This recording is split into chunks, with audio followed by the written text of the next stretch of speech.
Olá, bem-vindo a mais um vídeo.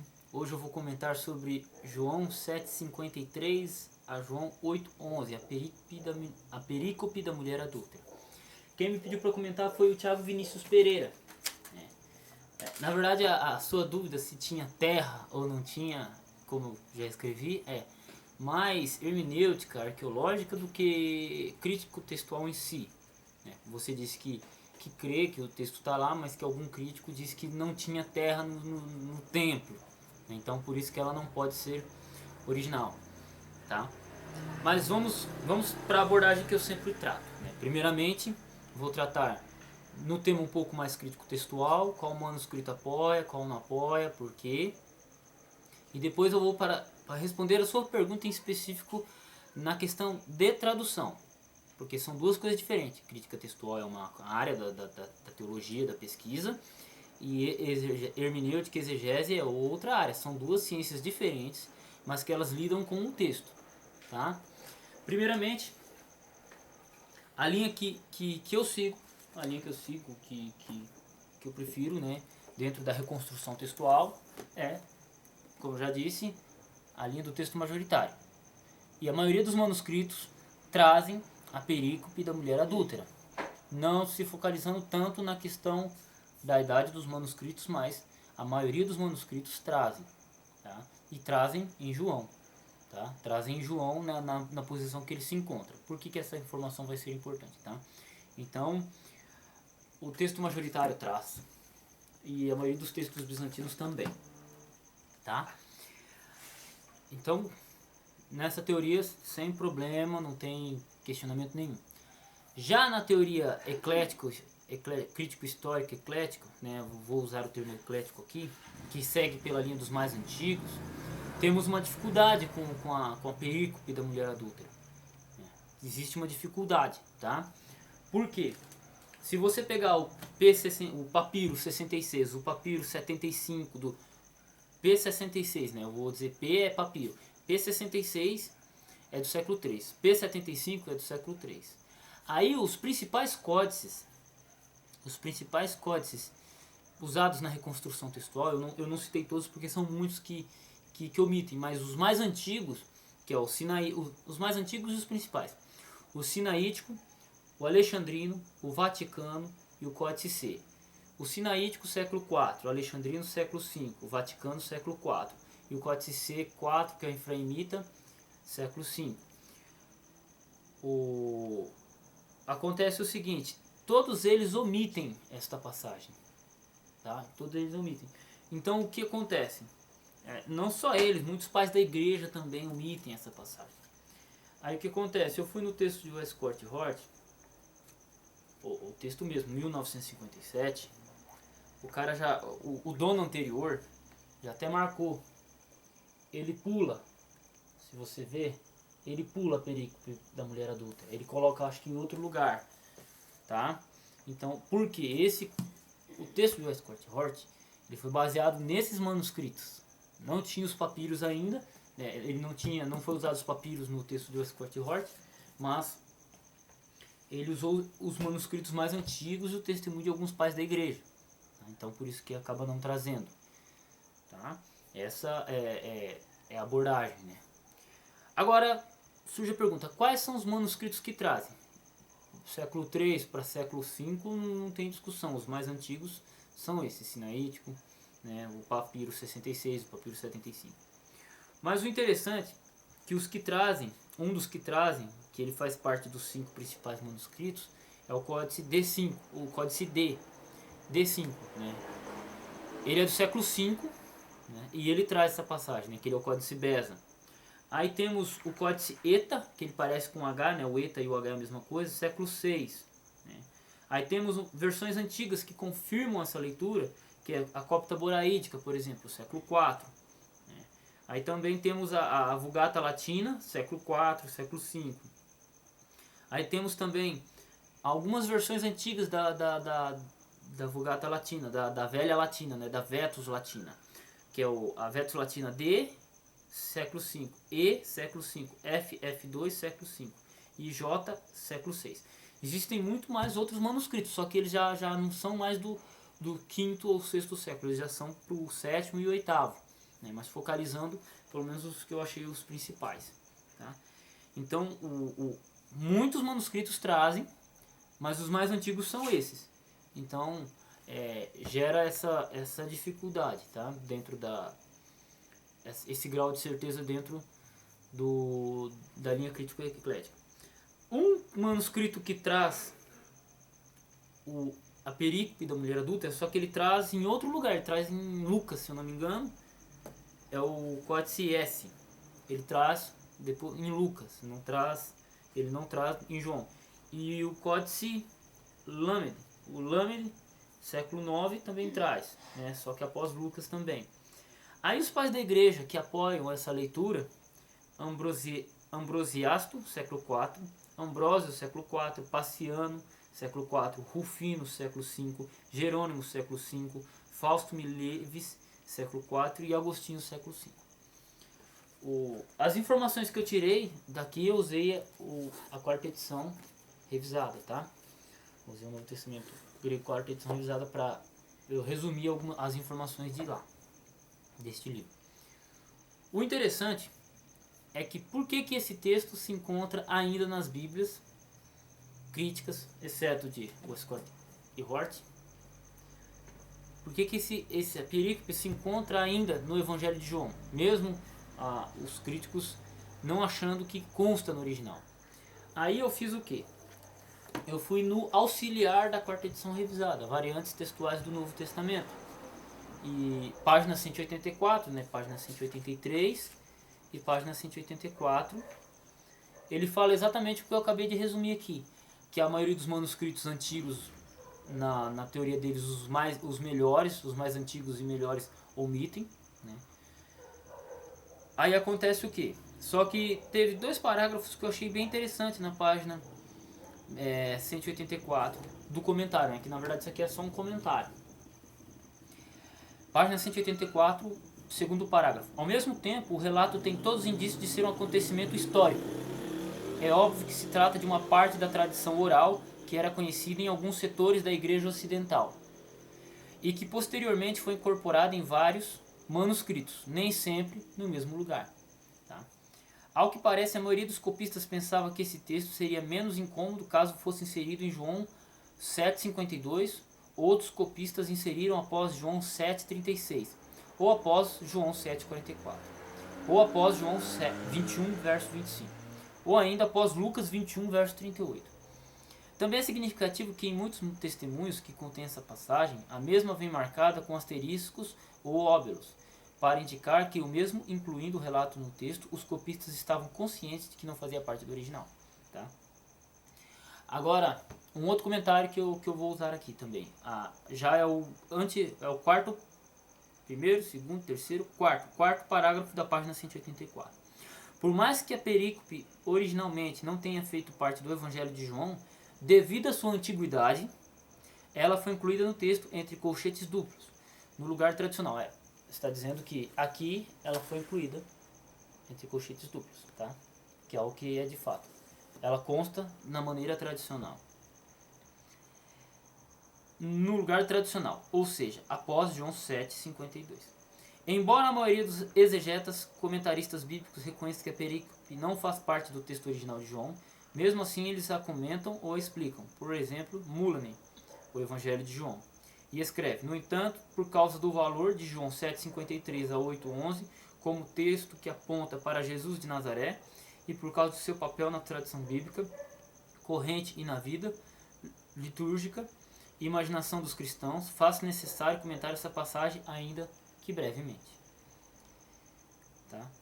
Então, de acordo com a linha eclética, crítico, eles dizem que o texto não faz parte do original. Só que pelo relato ser antigo, porque ele é muito antigo, pelo relato ser antigo, ele permanece ali, ele vai permanecer ali um bom tempo, né? E também não traz problema nenhum, mas ele permanece ali, tá? Essa é a abordagem seguindo os textos mais antigos ou os textos que eles acham melhor, tá? Não é a abordagem que eu acredito ser a melhor, tudo bem? Então, fica aí. Texto majoritário traz o texto com certeza, a maioria dos manuscritos trazem em João 7:50. João 7. Deixa eu só achar aqui. João 7:51, né? No lugar dele. Então, sem problema. Eu acredito que está lá. A maioria dos manuscritos trazem. E é isso aí. Agora, para sua pergunta, como você disse, o Dr. Wilbur Pickering explica por A mais B que o texto está lá. Né? Ele usa a questão linguística, que é bem interessante. Né? Que não termina, tal palavra não pode terminar assim. Ela sempre é precedente ou ela vai preceder alguma coisa. Eu lembro de ter assistido esse vídeo. Para quem quiser mais informação mais aprofundada na questão por que o texto está lá, veja o Wilbur Pickering, uma palestra lá. Tem 10 palestras de 1h30 cada uma. Sinta-se à vontade. Agora, para responder a sua pergunta, se tinha terra ou não tinha no templo. Por quê? Alguns críticos dizem, a sua pergunta, Tiago Vinícius Pereira, foi: alguns críticos dizem que a passagem não é verdadeira por causa que no templo não tinha terra. E Jesus escreveu na terra. Tá? Jesus escreveu na terra. Então, como não tinha terra, o chão era de mármore, alguma coisa assim do gênero. Jesus não podia escrever, então a passagem ela é inverídica. Os próprios comentários que dizem que o texto não está no Evangelho de João, mas consta que é uma parte da tradição antiga. Consta que é parte de uma tradição antiga oral. Nem tudo que foi passado, foi escrito nos Evangelhos, no Novo Testamento, primariamente foi primeiramente oralmente, depois foi escrito o Novo Testamento, e a perícope da mulher adulta ela permaneceu como sendo oral e depois ela foi inclusa no Evangelho de João. Tá? Então é essa abordagem crítico-histórica. Mas ainda assim é um texto bem antigo, então ele merece confiança e não tem problema nenhum ele permanecer em João do jeitinho que está, para não causar maiores problemas. Mas respondendo a sua pergunta em específico, tinha terra ou não tinha terra? Era terra ou não era? Vamos ao texto em si. Eu acho interessante. João 7:53. E cada um foi para a sua casa. Capítulo 8. Jesus, porém, foi para o Monte das Oliveiras. E pela manhã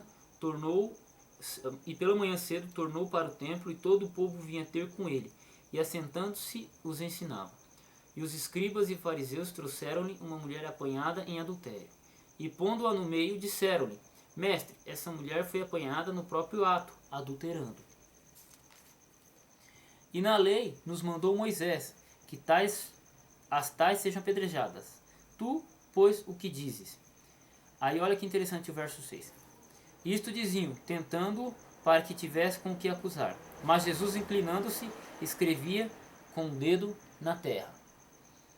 E como insistisse, perguntando-lhe de novo, endireitou-se a eles e disse: Aquele que dentre vós está sem pecado, seja o primeiro que atire a pedra contra ela. E tornando a inclinar-se, escrevia na terra.